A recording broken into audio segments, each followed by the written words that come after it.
Imagine, the lights are off, the curtains are closed, and like that, life is over. Death, death, death? What do you think this word means? What do you think it looks like? Do the lights really turn off? Does life really stop? Will I be greeted with my deceased skeleton ancestors and live in a life decorated with lights, cempasúchil leaves, flying lions? Oh, whoops, sorry, that's the movie Coco. When I was about 3 years old, I remember how my whole family would sit around my great-grandfather Gilberto's bed and talk about life. My Tito only had a few days to live. He had a breathing tube on and was under a lot of medication. These were the key moments that caused a raging fear inside of me. Later, when my dad told me about the conversations he had in these last few days of life, that fear grew stronger and stronger. My Tito was sad.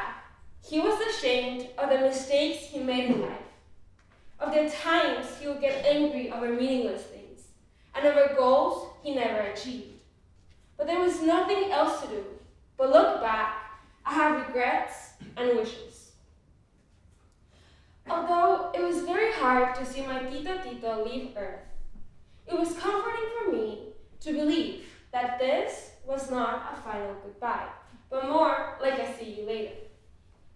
In Mexican culture, we believe that each year our ancestors come back to visit us in Día de los Muertos, Day of the Dead.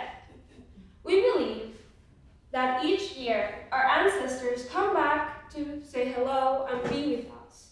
We make ofrendas and decorate it with cempasúchil leaves, but also their favorite clothes, their favorite meals, and some pictures.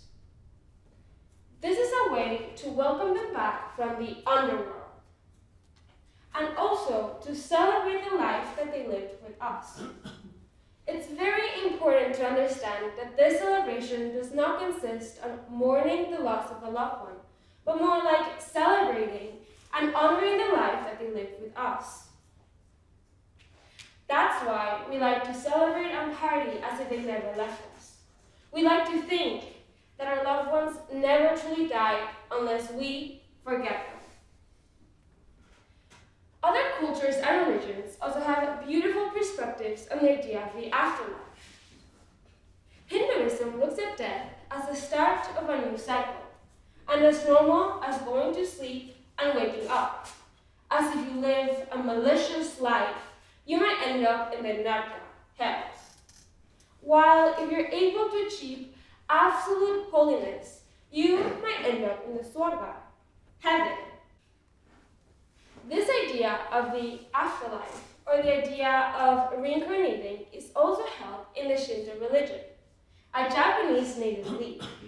They believe that our souls are recycled in this underworld, also known as the other world of heaven. Those souls can come back to visit us only if their family members correctly perform rituals and festivals. It is a bit hard to look at death as a beautiful new stage of our existence. But maybe if we look at it through a different perspective and a different way, it might not be as hard. A Guarani legend from Paraguay says that death is not the final ending.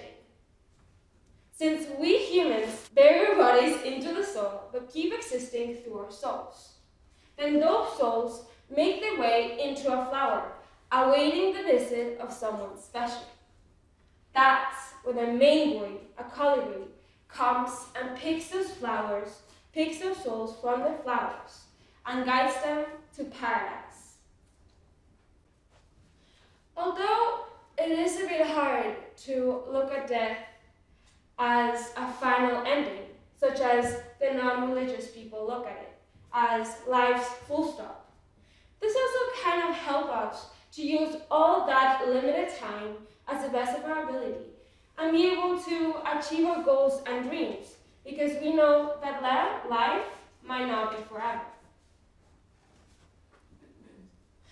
Looking back at my Tito's last few days of life, now I think that he was not scared of death. He was scared of living life unfulfilled, of dying without achieving all those goals and dreams. Maybe that's what really scares us, the idea of not being good humans and doing that everything single little tiny things that we wanted to do since we were born. Maybe it's not death itself that scares us. In Yale University, a very famous experiment was held, consisting of a gorilla named Coco. This gorilla was trained to understand more than 1,000 words in English and be able to communicate using about 2,000 symbols. When the scientist asked her what death was, she responded with 3 simple symbols: sleep, goodbye, and comfortable hole to rest in. You see, although this idea of the afterlife, different perspectives from different cultures, religions, and animals, they all agree on one thing. To be able to have a comfortable home, you need to be a good person and live your life how you want it. Charlie Brown once said, "Someday we will all die, Snoopy." But Snoopy responded with, "True, but now the other days we will not."